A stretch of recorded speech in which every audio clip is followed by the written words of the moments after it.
Yes. Yep, recap. Okay. Um, what happened in the last chapter? Oh, Jonathan Harker saw Dracula climbing down down the castle.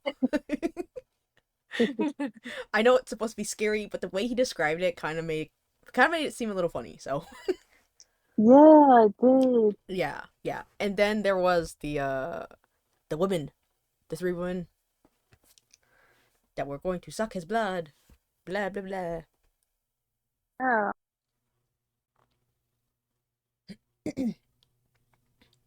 And then Dracula got mad at them. Apparently, he's ordered the vampires to not attack Jonathan, and the three of them almost did. And then he got mad, and they're just like, "You can't love," or whatever, something like that. And Dracula's like, "I can," basically.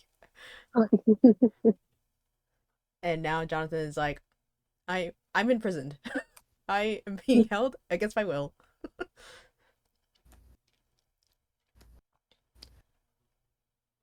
Yeah. Now we're on, was it chapter 4? Chapter 4. Mm. Okay.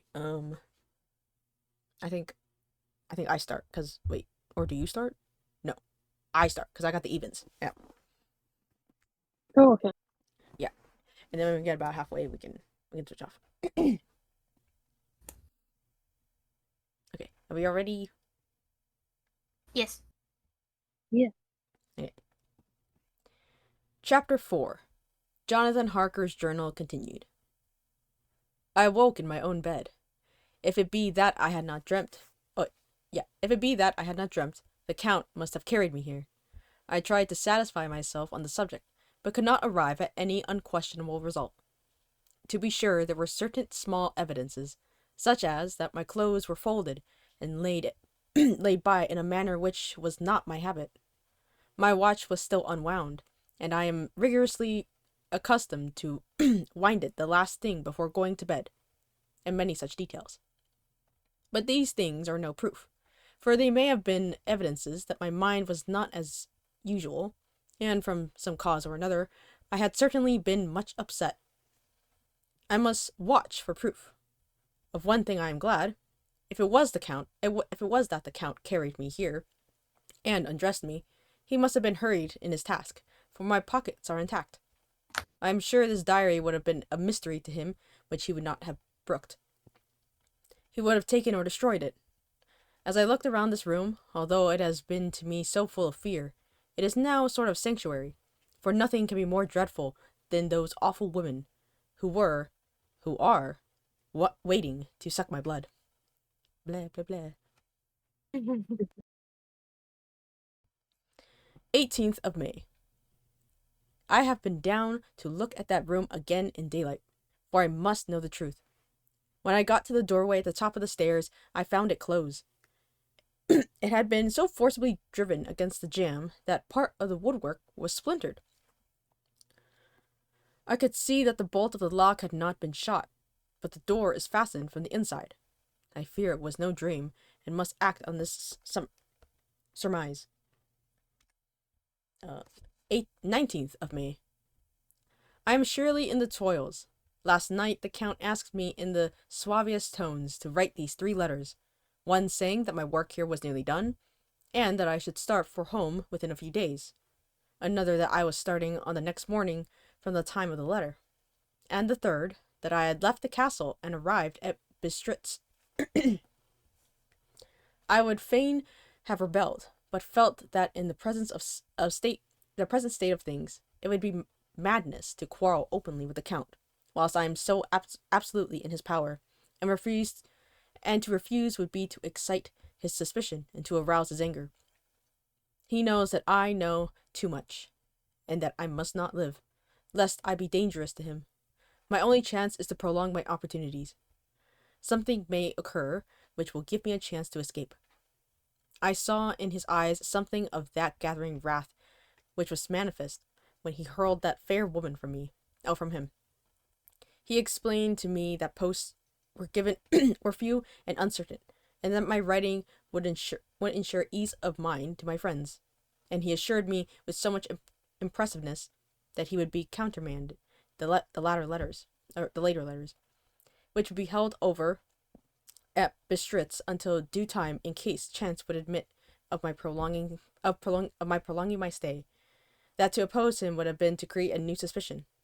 I therefore pretended to fall in with his views, and asked him what dates I should put on the letters.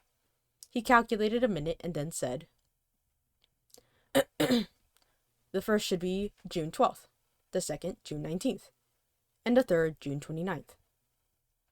I know now the span of my life. God help me." The 28th of May. There was a chance of escape, or at any rate of being able to send word home. A band of Scani have come to the castle, and are encamped in the courtyard. These Scanis are gypsies. I have notes of them in my book. They are peculiar to this part of the world, though allied to the ordinary gypsies all over the world. There are thousands of them in Hungary and Transylvania, who are almost outside all law. They attach themselves, as a rule, to some great noble or boyar, as they call themselves by his name. They are fearless and without religion, save superstition, and they talk only in their own varieties of Romany tongue. I shall write some letters home, and shall try to get them to have them posted. I have already spoken them through my window to begin acquaintanceship. They took their hats off and made obeisance. Obeisance? I think it's obeisance. That sounds right. Okay. They took off their hats and made obeisance and many signs, which, however, I could not understand any more than I could their spoken language. I have written the letters. Mina's in shorthand, and I simply asked Mr. Hawkins to communicate with her. To her I have explained my situation, but without the horrors which I may only surmise. It would shock and frighten her to death were I to expose my heart to her. Should the letters not carry, then the Count shall not yet know my secret or the extent of my knowledge. I have given the letters. I threw them through the bars of my window with a gold piece, and made what signs I could to have them posted. The man who took them pressed them to his heart and bowed, and then put them in his cap. I could do no more. I stole back to the study and began to read. As the Count did not come in, I have written here, "The Count has come." He sat down beside me, and said in his smoothest voice, as he opened two letters, "The Szgany has given me these, of which, though I know not whence they came, I shall of course take care. See." He must have looked at it. "One is from you, and to my friend Peter Hawkins. The other—" Here he caught sight of the strange symbols as he opened the envelope, and the dark look came into his face, and his eyes blazed wickedly. "The other is a vile thing, an outrage upon friendship and hospitality. It is not signed. Well, so it cannot matter to us." And he calmly held the letter and enveloped in the flame of the lamp till they were consumed. Then he went on. "The letter to Hawkins, that I shall, of course, send on, since it is yours. Your letters are sacred to me. Your pardon, my friend, that unknowingly I did break the seal. Will you not cover it again?" He held out the letter to me, and with a courteous bow handed me a clean envelope. I could only redirect it and hand it to him in silence. When he went out of the room, I could hear the key turn softly. A minute later I went over and tried it, and the door was locked. When, an hour or two after, the Count came quietly into the room, his coming awakened me, for I had gone to sleep on the sofa.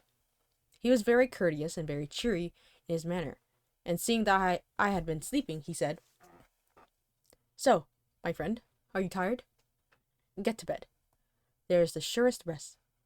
I may not have pleasure to talk tonight, since there are many labors to me, but you will sleep, I pray." I passed to my room and went to bed, and, strange to say, slept without dreaming. Despair has its own calms. 31st of May. This morning, when I woke, I thought I would provide myself with some paper and envelopes from my bag, and keep them in my pocket. so that I might write in case I should get an opportunity. But again, a surprise, again, a shock. Every scrap of paper was gone, and with it all my notes, my memoranda relating to railways and travel, my letter of credit, in fact, all that might be useful to me were I once outside the castle. I sat and pondered a while, and then some thought occurred to me that I made search of my portmanteau. Yeah, portmanteau. I have no idea. I don't know what that is. And I made search of my portmanteau, and in the wardrobe where I had placed my clothes. The suit in which I traveled was gone. The suit in which I had traveled was gone, and also my overcoat and rug. I could find no trace of them anywhere. This looked like some new scheme of villainy. 17th of June. This morning, as I was waiting on the edge of my bed, cudgeling my brains, I heard without a cracking of whips, and pounding and scraping of horses' feet up the rocky path beyond the courtyard. With joy, I hurried to the window, and saw drive into the yard two great later wagons. Each drawn by 8 sturdy horses, and at the head of each pair a Slovak, with his wide hat and great nailed studded belt, dirty sheepskin and high boots. He had also their long staves in hand. I ran to the door, intending to descend and try to join them through the main hall. As I thought that way might be opened for them, again a shock. My door was fastened on the outside. Then I ran to the window and cried to them. They looked up at me stupidly and pointed. But just then the hetman of the Scanie came out, and seeing them pointing to my window, said something, at which they laughed. Henceforth, no effort of mine, no piteous cry or agonized entreaty, would make them even look at me. They resolutely turned away. The lighter wagon contained great square boxes with handles of thick rope. These were evidently empty by the ease with which the Slovaks handled them, and by the resonance as they were roughly moved. When they were all unloaded and packed in a great heap in one corner of the yard, the Slovaks were given some money by the Cigani, and spitting on it for luck, lazily went each to his horse's head. Shortly afterwards, I heard the cracking of their whips die away in the distance. 24th June, before morning. Last night the Count left me early, and locked himself into his own room. As soon as I dared, I ran up the winding stair, and looked out of the window, which opened south. I thought I would watch for the Count, for there was something going on. The Cigani are quartered somewhere in the castle, and are doing work of some kind.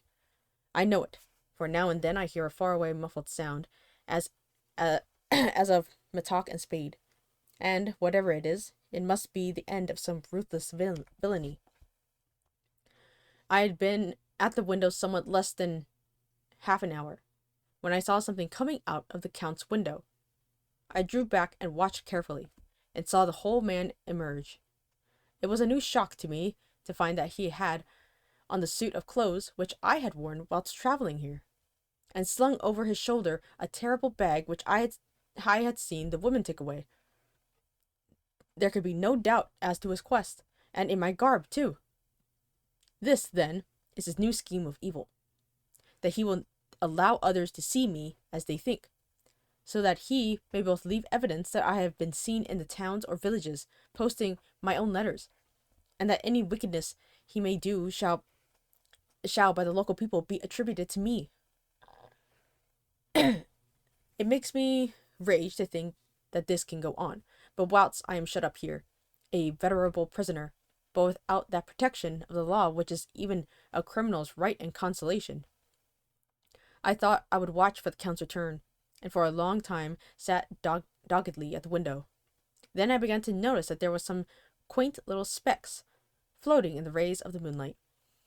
They were the tiniest grains of dust, and they whirled around and gathered in clusters in a nebulous sort of way. I watched them with a sense of soothing, and a sort of calm stole over me. I leaned back in the embrasure in a more comfortable position so that I could enjoy more fully the aerial gambling? Gambling? Sure. Something made me start. A low, piteous howling of dogs somewhere far below in the valley, which was hidden from my sight. Louder it seemed to ring in my ears, and the floating motes of dust to take new shapes to the sound as they danced in the moonlight. I felt myself struggling to wake to some call of my instincts. Nay, my very soul was struggling, and my half-remembered sensibilities were striving to answer the call. I was becoming hypnotized. Quicker and quicker danced the dust. The moonbeams seemed to quiver as they went by me into the mass of gloom beyond. More and more they gathered till they seemed to take dim phantom shapes. And then I started, broad awake and in full possession of my senses, and ran screaming from the place.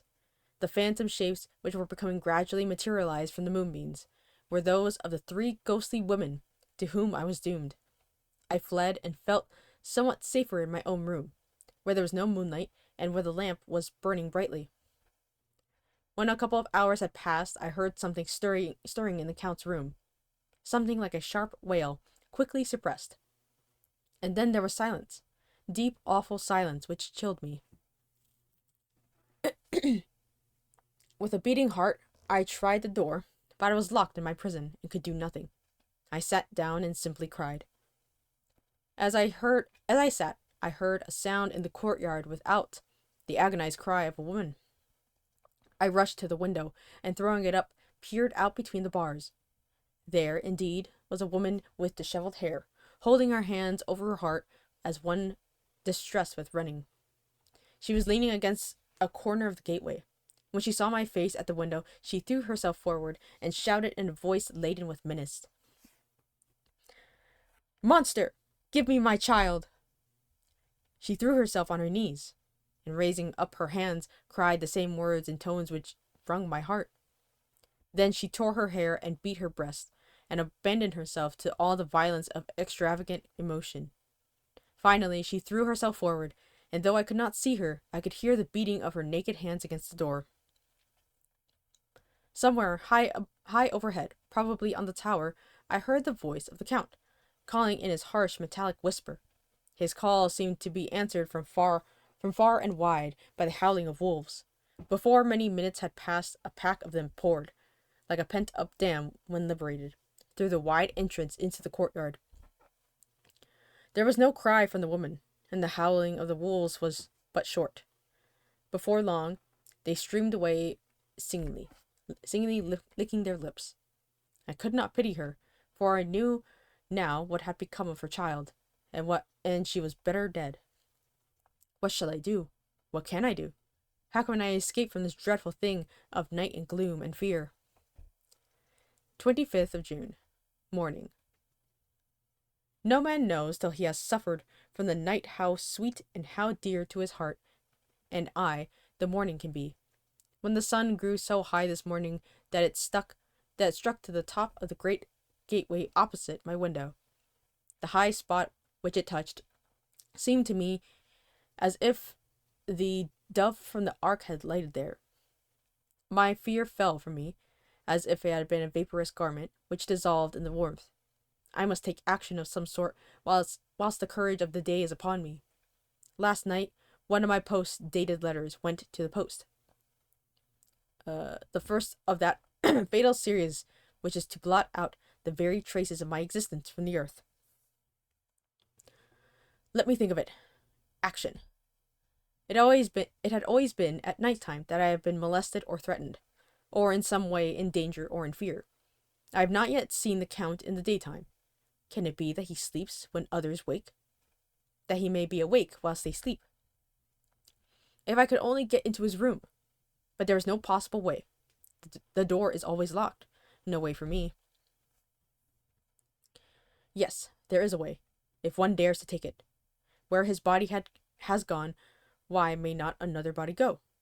I have seen him myself crawl from his window. Why should I not imitate him and go in by his window?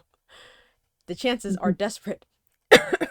But my need is more desperate still. I shall risk it.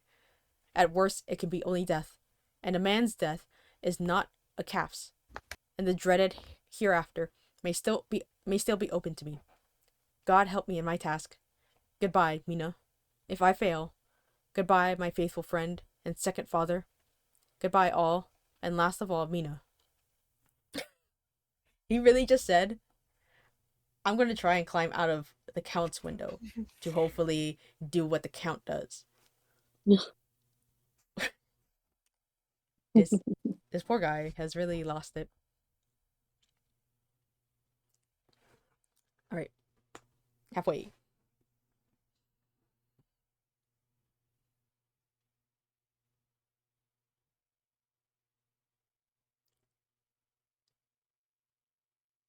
Oh, same day later, I have made the effort, and God help me. And God, helping me, I've come safely back to this room. I must put down every detail in order. I went whilst my courage was fresh straight to the window on the south side. At once got outside on the narrow ledge of stone which runs around the building on the side. Stones are big and roughly cut, and mortar has by process of time been washed away between them. I took off my boots and ventured out on the desperate way. I looked down once, so as to make sure that a sudden glimpse of the awful depth would not overcome me, but after that kept my eyes away. I knew pretty well the direction and distance of the Count's window, and made for it as well as I could, having regard to the opportunities available. I did not feel dizzy. I suppose I was too excited, and the time seemed ridiculously short till I found myself standing on the window sill and trying to raise up the sash. I was filled with agitation, however, when I bent down and slid feet foremost in through the window. Then I looked around for the car, but with surprise and gladness made a discovery. The room was empty. It was barely furnished with odd things, which seemed to have never been used. The furniture was something the same style as that in the south room, and was covered with dust. I looked for a key, but it was not in the lock, and I could not find it anywhere. The only thing I found was a great heap of gold in one corner, gold of all kinds, Roman, British, Austrian, Hungarian, and Greek, and Turkish money, covered with a film of dust, as though it had lain long in the ground. None of it, that I noticed, was less than 300 years old. There are also chains and ornaments, some jeweled, but all of them old-stained.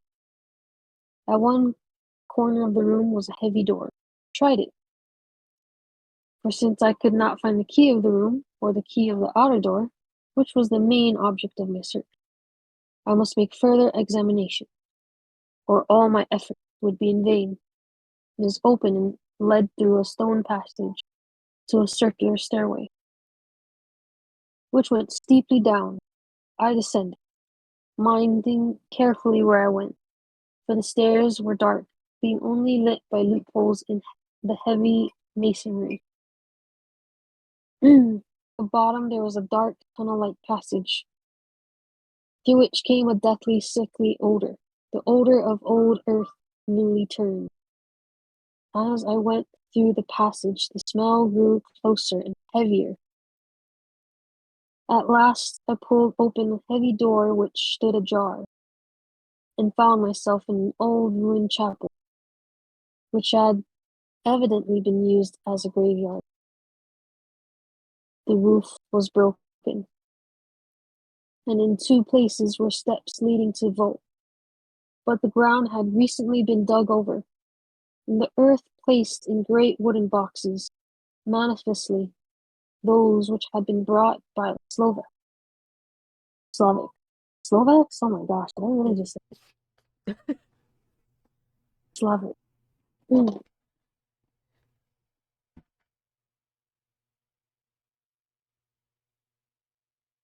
Okay. There was nobody about, and I made search for any other further outlet, but there was none. Then I went over every inch of the ground so as not to lose a chance. I went down even into the vault where the dim light struggled, although to do so was a dread to my very soul. Into two of these I went, but saw nothing except fragments of old coffins and piles of dust. In the third, however, I made a discovery. There, in one of the great boxes, of which there were 50 in all, on a pile of newly dug earth, lay the Count. He was either dead or asleep. I could not say which, for the eyes were open and stony, but without the glassiness of death, and the cheeks had the warmth of life through all their pallor. The lips were as red as ever, but there was no sign of movement, no pulse, no breath, no beating of the heart. I bent over him, and tried to find any sign of life, but in vain. He could not have lain there long, for the earthly smell would have passed away in a few hours. By the side of the box was its cover, pierced with holes here and there. I thought he might have the keys on it, but when I went to search, I saw the dead eyes, and in them, dead though they were, such a look of hate, though unconscious of me or my presence, that I fled from the place, and leaving the Count's room by the window, crawled again up the castle. Regaining my room, I threw myself panting upon the bed and tried to think. June 29th. Can you guys hear me? It's like raining really hard outside. Oh. Sure. Oh, yeah, we can still hear you. Okay. June 29th. Today is the date of my last letter, and the Count has taken steps to prove that it was genuine. For again I saw him leave the castle by the same window, and in my clothes. As he went down the hall, and oh my god, as he went down the wall, lizard fashion, I wished I had a gun or some lethal weapon that I might destroy him. But I fear that no weapon wrought alone by man's hand would have any effect on him. I dared not I dared not wait to see him return, for I feared to see those weird sisters. I came back to the library and read there till I fell asleep. I was awakened by the Count, who looked at me as grimly as a man can look, as he said, "Tomorrow, we must part. You must return to your beautiful England. I to some work which may have such an end that we may never meet. Your letter home has been dispatched. Tomorrow I shall not be here, but I'll still be ready for your journey. In the morning come the Sagini, who have some labors of their own here, and also come some Slovak. Oh my god, I did it again. Slovak. Slovak. When they have gone, my carriage shall come for you, and shall bear you to the Borgo Pass to meet the diligence from Bukovina to Bistro. But I am in hope that I shall see more of you. Castle Drake. I suspected him and determined to test his sincerity. Sincerity? It seems like a profanation? Am I saying that right? Yeah. Of the word to write in the connection with such with such a monster. So asked him point blank, why may I not go tonight? Because my coachman and horses are away on a mission. But I would walk with pleasure. I want to get away at once. He smiled, such a soft, smooth, diabolical, that I knew there was some trick behind the smoothness, he said. And your baggage. I do not care about it. I can send for it some other time. The Count stood up, said with a sweet courtesy which made me rub my eyes. It seemed so real. You Englishmen have a saying which is close to my heart, for its spirit is that which rules our boyars. Welcome the coming, speed the parting guest. Come with me, my dear young friend. Not an hour shall you wait in my house against your will. So sad am I at your going, that you so suddenly desired. Come.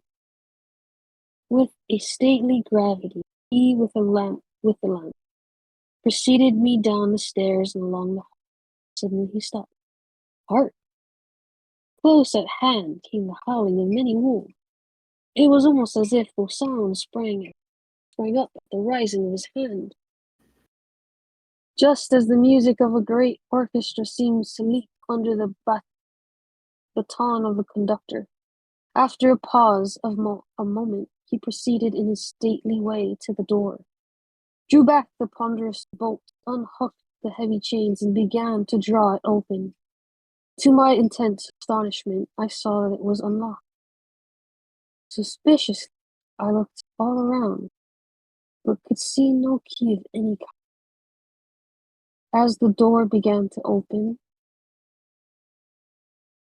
the howling of the wolves without grew louder and angrier, their red jaws with thumping teeth, and their blunt-clawed feet as they leaped, came in through the opening door.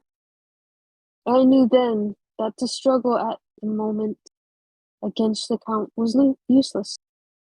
With such allies as these at his command, I could do nothing. But still the door continued slowly to open, and only the Count's body stood in the gap. Suddenly it struck me that this might be the moment and means of my doom. I was to be given to the wolves, and at my own instigation. There was a diabolical wickedness in the idea great enough for the Count, and at last chance I cried out, "Shut the door! I shall wait till morning," and covered my face with my hands to hide my ears of bitter disappointment. With one sweep of his powerful arm, the Count threw the door shut, and the great bolts clanged and echoed the hall as they shot back into their places. In silence we returned to the library, and after a minute or two I went to my own room. The last I saw of Dracula was his kissing his hand to me, with a red light of triumph in his eye, and with a smile that Judas in hell might be proud of. When I was in my room and about to lie down, I thought I heard a whispering at my door. I went to it softly and listened. Unless my ears deceived me, I heard the voice of it. Back, back, to your own place. Your time is not yet come. Wait, patient. Tonight is mine. Tomorrow night is yours. There was a low, sweet ripple of laughter, and in a rage I threw open the door and felt the three terrible women licking their lips. As I peered, they all joined in a horrible laugh and ran away. I came back to my room and threw myself on my knees. It is then, so near the end. Tomorrow. Lord, help me, and those to whom I am dear. June 30th. morning. These may be the last words I ever write in this diary. I slept till just before the dawn, and I woke, threw myself on my knees, for I determined that if death came, he should find me ready. At last I felt the subtle change in the air and knew that the morning had come. And then came the welcome crow, and I felt that I was safe. With a glad heart, I opened my door and ran down to the hall. I had seen that the door was unlocked, and now escape was before me. With hands that trembled with eagerness, I unhooked the chains and drew back the massive bolt. But the door would not move. Despair seized me, and I pulled the door and shook it till, massive as it was, it rattled in its casement. I could see the bolt shot had been locked after I left. Then a wild desire took me to obtain that key at any risk, and I determined then and there to scale the wall and gain the Count's room. He might kill me, but death now seemed the happier choice of evils. Without a pause, I rushed up to the east window and scrambled down the wall. As before, into the Count's room. It was empty, but that was as I expected. I could not see a key anywhere, but the heap of gold remained. I went through the door in the corner and down the winding stair and along the dark passage to the old chapel. I knew now well enough where to find the monster I sought. The great box in the same place, close against the wall. But the lid was laid on, not fastened, but with the nails ready in their places to be hammered home. I knew I must reach the body for the key, so I raised the lid and laid it back against the wall. And then I saw something which filled my very soul with horror. There lay the Count, but looking as if his youth had been half renewed. For the white hair and his, I was gonna say mustache. Mustache. Mustache were changed to a dark iron gray. The cheeks were fuller, and the white skin seemed ruby red underneath. The mouth was redder than ever, for on the lips were gouts of fresh blood, which trickled from the corners of his mouth and ran over the chin and cheek. The chin and neck. Even the deep, burning eyes seemed set among swollen flesh, for the lids and the pouches underneath were bloated.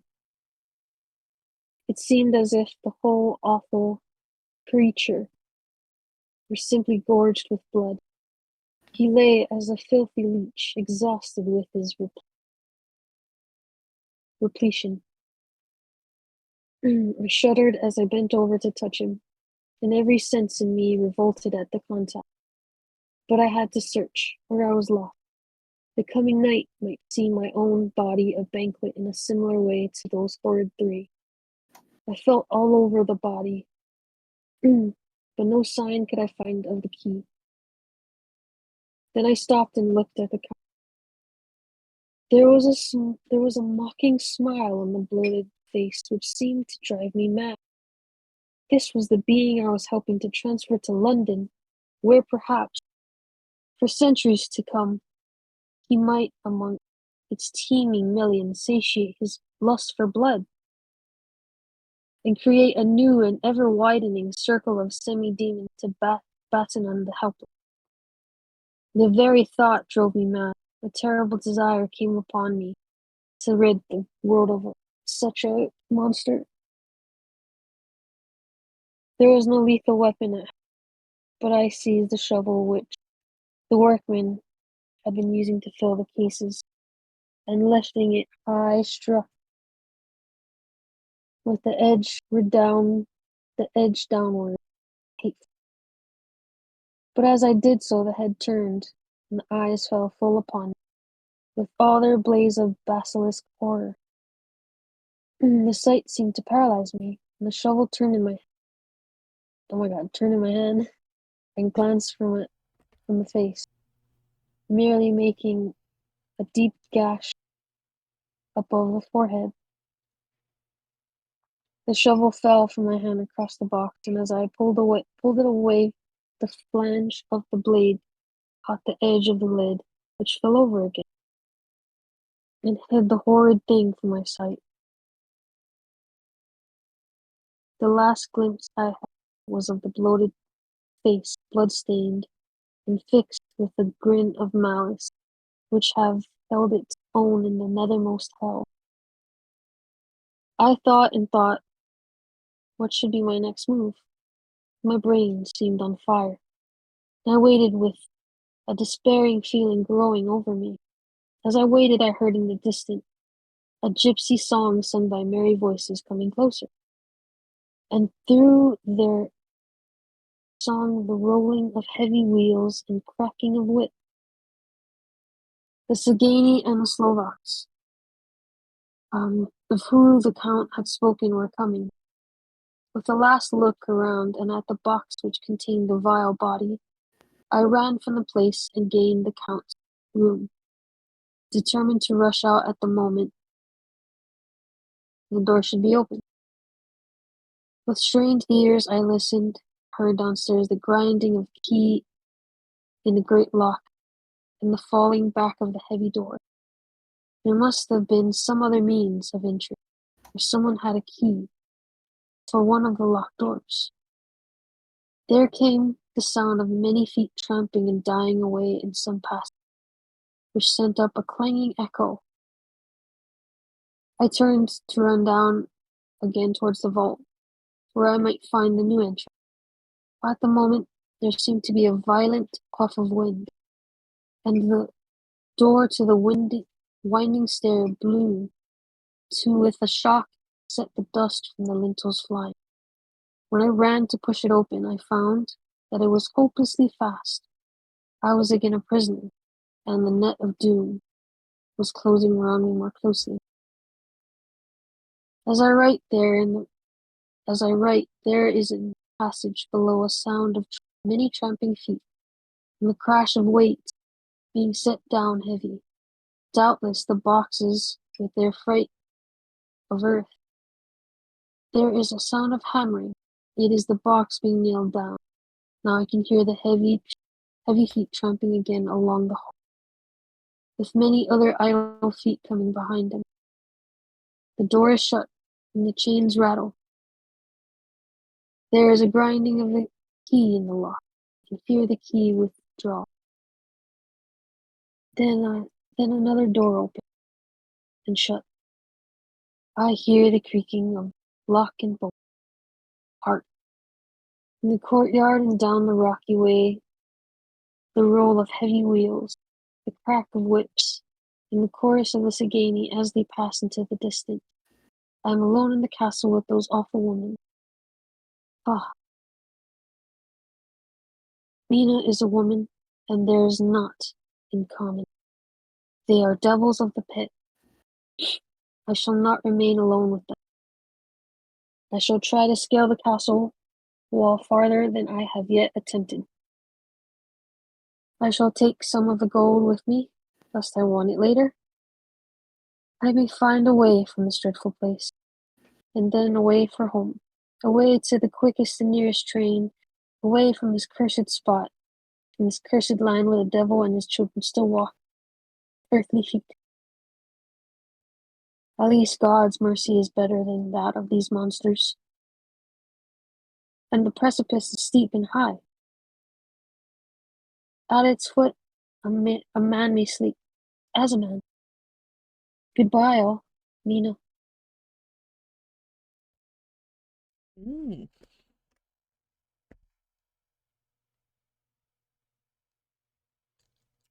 how interesting.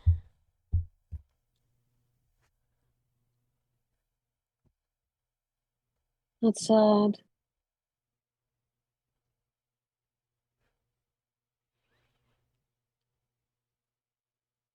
I thought the Count was like a gentleman.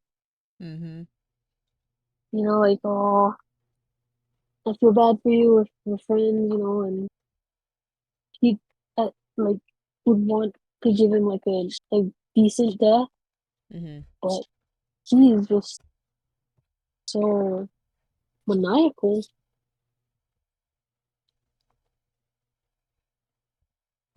to like let him die like that. Yeah. Basically giving him to the vampire ladies. Yeah. What is that? Torture. Ah.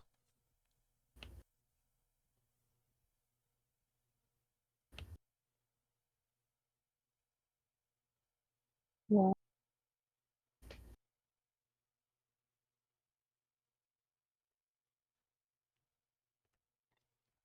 Hmm. Well, I hope Jonathan does not die. I hope so too. I wonder when Van Helsing went into the picture. Is he in here? Um, Because I don't know if he's I, I don't know if he's with Dracula. I You mean, know? like, I wonder if his character makes an appearance and like when it when he would enter. Yeah, but I don't know if Van Helsing was introduced in Dracula. You see what I'm saying? Hmm. Yeah. Yeah. Yeah. Because I think this is the beginning of the vampire lore. It's like this book and something else. I forgot what the other book was called. But like these two are like the beginnings of vampire lore. So I don't know if Mm-hmm. the authors had thought of vampire hunters Mm-hmm. yet. Yeah. Or maybe we should look this up. If Van Helsing has his own book, his own like storybook.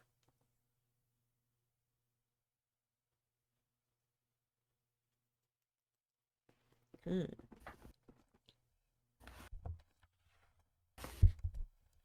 Oh my God. Oh. Um, Hmm. Abraham Van Helsing. Hmm.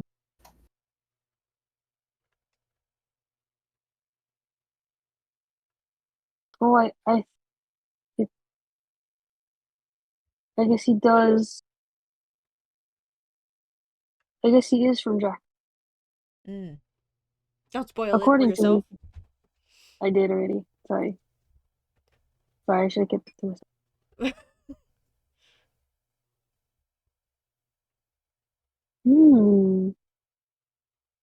I know there's the Van Helsing movie uh with Hugh Jackman. Oh, yeah, yeah, yeah. Oh, wait, yeah, I do remember that movie. Oh my gosh.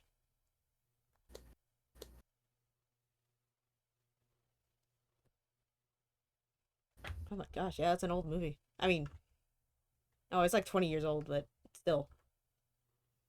Mm-hmm. It's a little jarring to see Hugh Jackman as Van Helsing. Oh, really? Because I only I ever loved seen him him. as like uh Wolverine, Les Mis, lots of musicals and stuff. Not really as like Mm-hmm. an action, like this type of action. Hmm. Okay.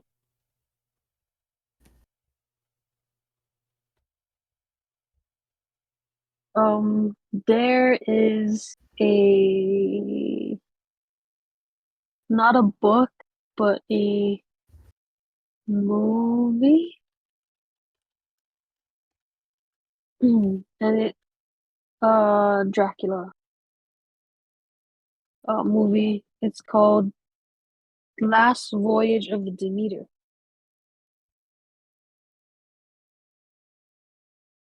I think it's streaming on Amazon. Last voyage. Oh no, It's it's on not. Paramount Plus. Oh. I was wondering where I saw it, and it was at Paramount.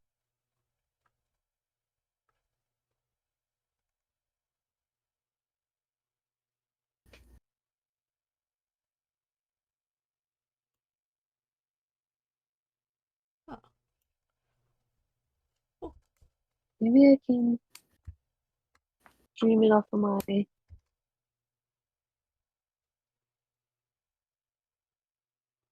laptop or something. Yeah. Mm-hmm. Okay. Well, that was a good book club. How do you guys feel about it? I hope nothing bad happens to Jonathan. Dear old a little stupid Jonathan. The signs were there though. The signs were there. And he had that, like, what do you call it, those horror movie tropes where Yeah. he saw it and he was like, this is fine. I'll just keep going. Oh, Jonathan.